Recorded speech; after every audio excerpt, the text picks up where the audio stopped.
Aku tidak pernah menyangka bahwa mencari buku pelajaran yang hilang bisa berubah menjadi pengalaman paling menyeramkan dalam hidupku. Namaku Dika, siswa kelas 11 di sebuah SMA tua yang bangunannya menyatu dengan SMP yang terkenal dengan cerita-cerita seramnya. Aku tidak pernah terlalu memikirkan cerita-cerita itu sampai malam itu.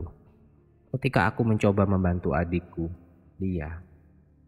Lia adalah anak kelas 7 yang ceroboh. Dia kehilangan buku pelajarannya di perpustakaan kemarin dan itu membuatnya panik. Aku sebagai kakak merasa kasihan dan memutuskan untuk mencarinya setelah pelajaran selesai. Sore itu, ketika langit mulai gelap, aku melangkah ke perpustakaan yang sudah hampir kosong. Perpustakaan SMP di sekolah kami memang agak menyeramkan saat sepi. Rak-rak tinggi yang dipenuhi buku-buku tua menciptakan bayangan gelap yang bergerak setiap kali ada cahaya lampu yang bergetar. Aku berjalan perlahan, mencari buku Lia di meja tempat dia duduk, tetapi tidak ada apa-apa di sana. Saat aku memeriksa rak di bagian belakang, aku merasa seperti diawasi.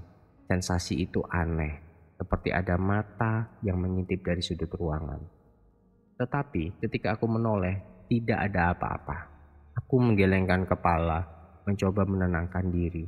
Hanya imajinasi, gumamku pelan. Aku terus mencari, tapi tidak menemukan apapun. Tiba-tiba, aku teringat bahwa Lia mungkin pernah membawa buku itu ke toilet sebelum hilang.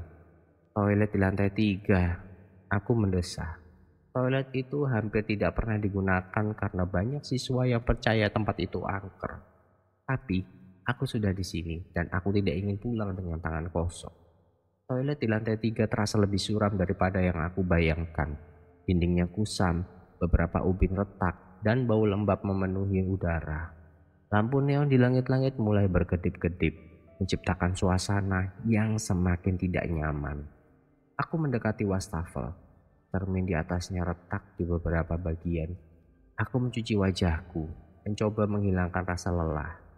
Ketika aku mengangkat kepala dan menatap cermin, darahku langsung membeku. Bayangan di cermin tersenyum. Aku tertegun, bayangan itu adalah diriku, tapi wajahnya menunjukkan ekspresi yang berbeda. Bukan wajah lelah yang aku rasakan, melainkan senyum yang aneh seolah mengejek. Tangannya perlahan melambai kepadaku. Aku berbalik dengan cepat, tapi tidak ada siapapun di belakangku. Saat aku kembali melihat cermin, bayangan itu masih ada, tidak bergerak, hanya menatapku dengan senyum yang membuat bulu kuduku berdiri. Jantungku berdetak kencang. Aku mencoba membuka pintu untuk keluar, tetapi pintunya tidak mau bergerak. Aku mendorongnya sekuat tenaga, tetapi tidak bisa berhasil. Lampu di atas mulai berkedip lebih cepat, menciptakan bayangan-bayangan yang bergerak di dinding. Bisikan-bisikan mulai terdengar, seolah berasal dari segala arah.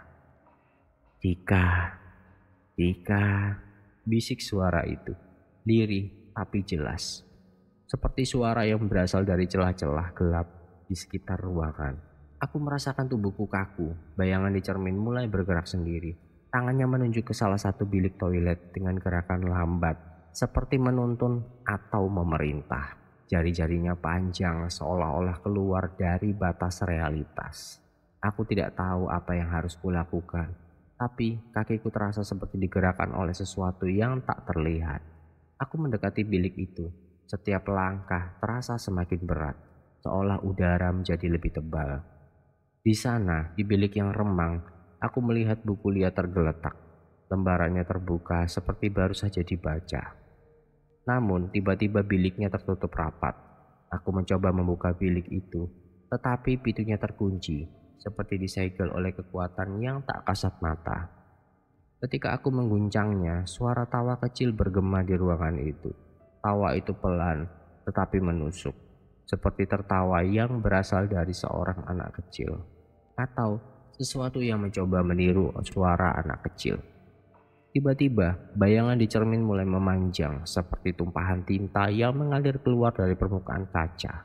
Mataku terpaku saat bayangan itu membentuk sosok samar, melesat ke arah bilik yang terkunci. Aku melangkah mundur dengan gemetar, mencoba memahami apa yang baru saja aku lihat. Bukan. Suara itu terdengar lagi. Kali ini lebih dekat. seolah berasal dari bilik itu sendiri. Aku ingin berteriak, tapi suaraku tercekat di tenggorokanku. Pintu bilik akhirnya terbuka dengan suara berderit panjang yang membuat telingaku ngilu. Di dalamnya terdapat kegelapan yang lebih pekat daripada malam di luar. Tidak ada pantulan cahaya, hanya kekosongan yang menelan pandangan. Aku meraih buku itu dengan tangan gemetar, tapi begitu aku menyentuhnya, dingin yang tajam menjalar ke seluruh tubuhku. Rasanya seperti aku memegang es yang membakar. Saat itu aku merasa sesuatu mencengkram pergelangan tanganku. Sentuhan itu tidak seperti tangan manusia. Keras, dingin, dan seperti memiliki duri. Aku menoleh ke arah bilik, tapi tidak ada siapapun. Namun, aku bisa merasakan kekuatan yang menarikku ke dalam bayangan gelap di dalam bilik. Aku berteriak dan mencoba menarik tanganku, tapi kekuatan itu terlalu kuat. Aku melihat ke cermin di wastafel, dan bayangan itu, sosok yang tadi tersenyum padaku, kini berdiri di belakangku. Matanya kosong, mulutnya melengkung dengan ekspresi yang hampir seperti kemenangan. Tubuhnya tampak seperti asap yang memadat, memancarkan aura gelap yang membuat nafasku semakin sesak. Mengambil sesuatu milikku, Katanya dengan suara yang berat dan bergema, seperti suara dari kedalaman tanah. Aku berusaha melawan, meronta, dan memukul udara, tapi genggaman itu semakin kuat. Aku merasa seperti ditarik dalam kegelapan yang tak berujung. Jiwaku terasa terhisap perlahan. Bayangan itu mendekat. Wajahnya hanya sejengkal dari wajahku. Aku bisa mencium aroma busuk seperti tanah basah yang lama terkubur. aku sudah lama Bisiknya. Dalam keputusasaan, aku mulai menggumamkan doa yang pernah diajarkan ibuku. Suaraku gemetar, kata-katanya hampir tidak jelas, tapi aku terus mengulanginya. Pada awalnya, bayangan itu tidak bereaksi, tapi saat aku melanjutkan, gerakannya mulai melambat. Sosoknya bergetar dan matanya menyipit seolah-olah terganggu. Bayangan itu mengeluarkan raungan rendah yang membuat dinding bergetar. Cengkeraman di tanganku perlahan melemah dan tubuhnya mulai memudar seperti tinta yang larut dalam air. Tapi sebelum benar-benar menghilang, ia menatapku dengan kebencian yang membara. Dan mungkin lolos kali ini, Katanya dengan suara yang berubah menjadi bisikan. tapi aku masih di sini. Dengan satu raungan terakhir, bayangan itu lenyap, meninggalkan ruangan dalam keheningan yang menakutkan. Pintu toilet terbuka dengan sendirinya, dan aku jatuh tersungkur di lantai. Nafasku tersengal-sengal.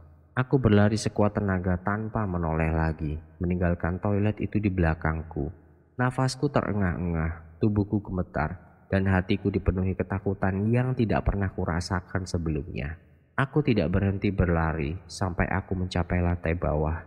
Keesokan harinya, dia menemukan buku itu di meja belajarnya. Dia mengatakan bahwa ada catatan di dalamnya yang tidak pernah dia tulis.